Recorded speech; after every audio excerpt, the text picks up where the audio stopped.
You're going to hear some heavy breathing. That's the dogs. First thing I do is I make myself a loop about 16 inches in diameter. You can also go over to the tank or the cage itself in case your cages are not exactly even, and you can space it out inside like that. I've measured off the distance that I need to make my loop.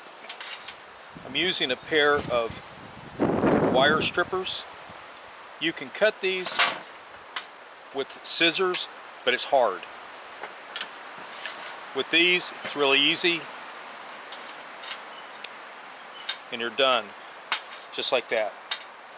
The first thing that I want to do is I want to put this together using a T-connector. This T-connector is going to be where the incoming line is going to feed into this loop. So if you take this and you shove it in there, and it takes some force, it's hard. I'll show you an easy way to do that. To make it easier to thread the tubing onto the T-section and or the flag sections as I get to that, I heat some water up to boiling. Usually I use a little propane torch, but as you can hear, the wind is really up and keeping that torch going would be very difficult. So I put some water on here and I heat it up to boiling.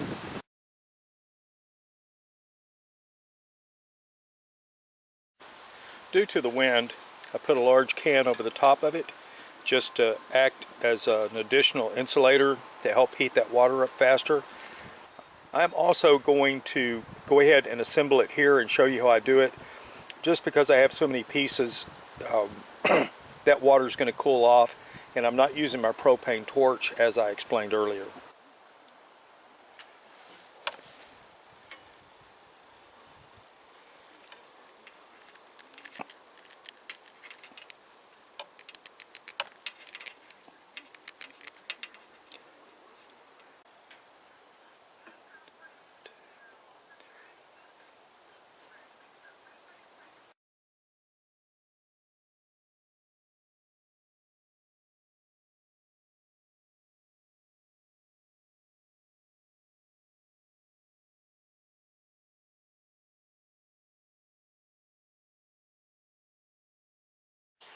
Alright, what we have, this is going to be our line in, and these are going to be our line out.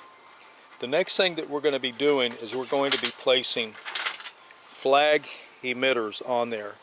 The reason that I like flag, these are from last year. You notice they're really dirty. This is from this year, and it's really clean. Now let me show you why I like the flag emitters. The flag emitters have a little flag on them, and you can turn them like so, and then you can pull them apart. It takes a little effort, but you can get them apart. Okay, now these are 1 gallon per hour emitters, or drip emitters, 1 gallon per hour. But you can clean these out if they clog. You can't do that with other stuff. There is a brown tape which is used for drip irrigation from a lot of companies, and you need to have a filter to make sure that you don't get dirt in those tapes, those pipes, because if you do, those things are dead for life. Now let me show you some screens and explain the importance of that. The importance of having clean water going through your drip system cannot be overemphasized, because these emitters easily jam. Again, the kind of a round hose that have the emitters built into them, if they jam up, you're just out of luck. This right here, which I'm about to show you, has 3/4 inch male and female. It has a flow direction showing which way it goes. Sometimes I'll take and actually use a paint stick, a bright yellow or white, to indicate color on both sides so I can't accidentally put this on backwards. And before you think you can't do that, guess again. Now, it comes with a number 40 mesh and a 100 mesh. Let's talk about meshes real quick.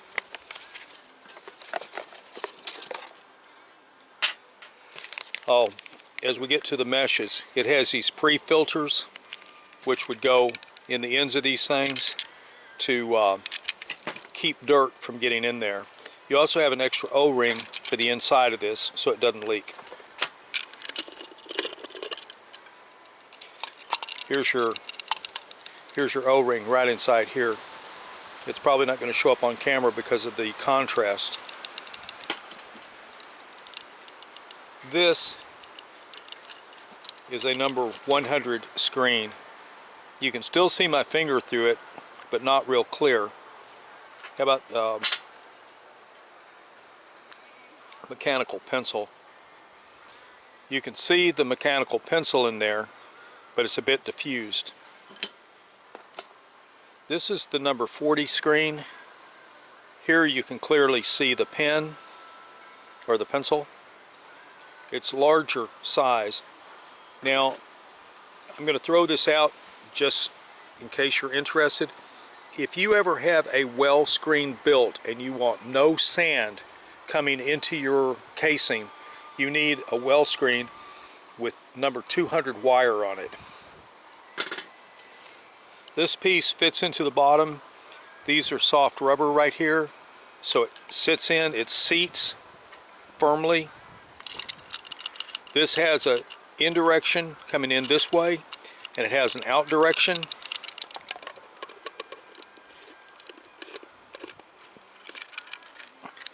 And sediment gets caught inside the screened area. Now this one turns, this one is fixed. But as I say, I cannot overemphasize the importance of having a screen on your emitters. That's the other reason why I like flag emitters, is because if they jam, I can take this off and I can clean them. Now let's talk about cleaning this hose out. If for some reason we suspected contamination, let me show you how I would do that. If I were to suspect that this thing had contamination in it, I would not have pre-assembled it. But let's say that we have assembled it, we've been running it, and we're worried about having contamination in it. This is a 35cc syringe. A 30 would work. I went and got this at a feed store, and they just happened to have this. I grabbed it. On the end up here, you have a lure lock, which is fine, but you can put tubing for a fish aquarium, which is at this time still very inexpensive. I'm not going to say it's not going to get expensive, but you could fill this with soapy water. You could push your fish tubing here, fish air tubing, and just push it onto here good, and then squeeze this through and look and see if you're getting these things coming out. If you have a question as to whether or not the flag would be attached on here, right? So you take the flag off and then you push fluid through. If you want to make sure it's working everywhere, you can leave the flag on all the way around except for one and push your fluid through, because this is going to act as a resistance to the flow of fluid, and it will flush the contaminants out of each one of these cells as you go around. And you just take this and shake it off in some water, and then you can put it back together and then go all the way around and clear any jams that you have inside your tubing. At least that's what I've done in the past when one of my screens didn't properly work. But that's another story. Alright, we know that we have a total, this is the incoming right here. So we got 1, 2, 3, 4, 5. So we need 5 flags. We got these 4 and a 5th one. What we'll do is we'll PMCS all of these. I'll take them apart. I'll put them in some water. The ones that have been used, there's 4 of those. I'll take them completely apart. I'll put them in some water, I'll shake the living daylights out of them, and then I'll wipe them off. I'll give a visual examination to make sure they're clean, and then we'll go to the next step of actually hooking these on to what we're doing. I'll take each flag apart.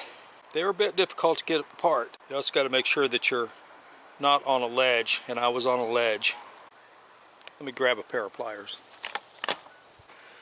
This is why you check them, because the fact that this is not coming apart that easy tells me it's probably got dirt in it. It doesn't, it's very clean, but we're still going to wash it up. There we go. This one is brand new out of the package. We're going to leave it alone. Put a lid on.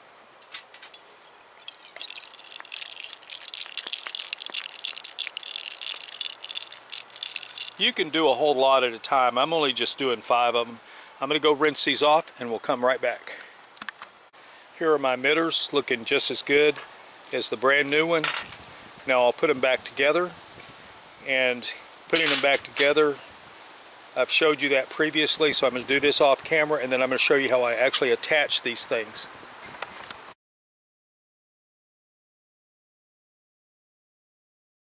Since these flags are going to be on a short stem, I'm going to hook the emitters onto the flags.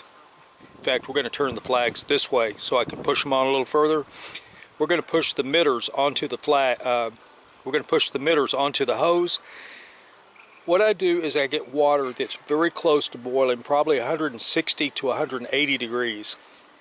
I put my tube in about 1 inch, and I put it in there from 10 to 15 seconds, sometimes a little bit longer. Larger, thicker tubing might have to be in close to a minute to soften it to push on. But I put it on there. If I have any kind of resistance to pushing this on fairly easy, I pull it off and I put it in there for more. And I count my seconds. 1, 2, 3, so forth. And then shove that together. So it's kind of a trial and error. Once you've got your water at temperature, you'll know how long you have to do this. So I'll push this on. Then and only then, I'll come back and I'll cut it at about 1 inch.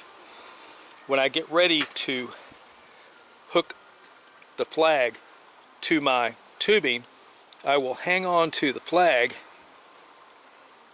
physically like this. I'll dump the tubing into the water for however many seconds I need.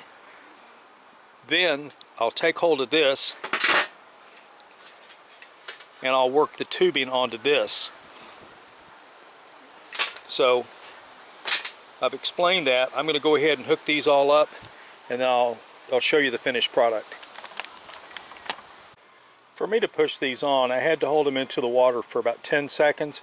So the water is probably a lot closer to 180 degrees.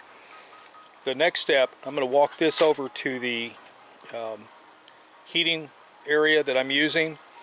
You could do this in the house, and you could use your stove. But now the next thing is to put these on, and I guess I can film one of them for you.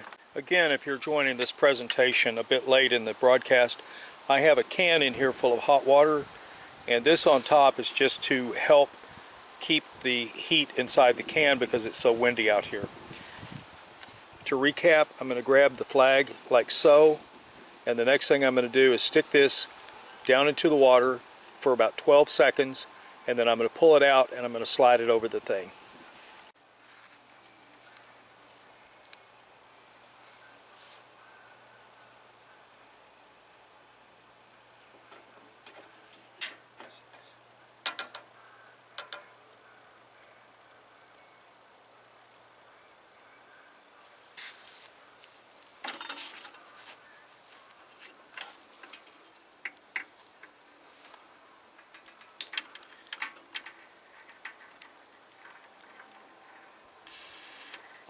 There we go. It doesn't matter what angle it's at. The water is going to be coming out at 20 psi, and it will push. It will come out of this. So if it's pointing up, if it's pointing down, it doesn't really matter where it's at. I'll do the next ones, and I'm going to do that off camera.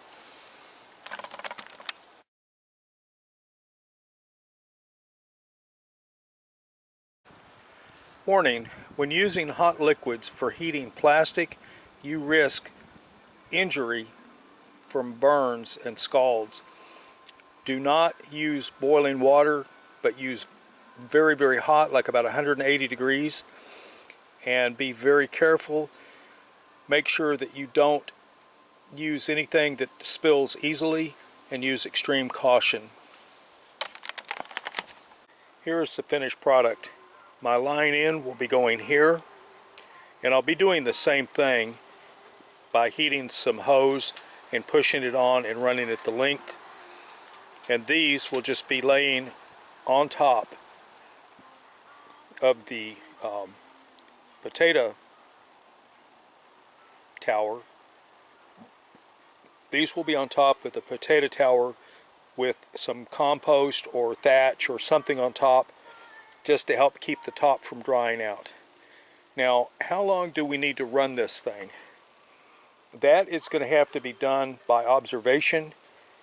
So this may have to have its own timer set up so that the water is on for, say, a certain number of plants, but this one has a reservoir which will fill up and will continue to drip down into the thing. And if I do that, I'll show you how I do it, because I'll be using a 1-gallon jar, which this will run for an hour. That other one will fill up with a emitter, which should fill it up in an hour. And then when this turns off, you'll be getting an additional 1 gallon right through the center of the core of the thing. I will draw out what I'm talking about with the center piece so that you understand what I'm talking about.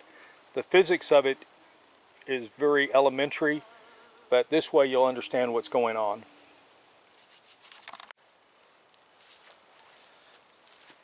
This end right here is where the water comes from, so it's going to be facing this way because my water distribution system is off to your right. This will be laying up here about this level. If you notice, my emitters are inside the straw, so most of it's going to be going down through the core, because we want our potatoes to be growing inside there.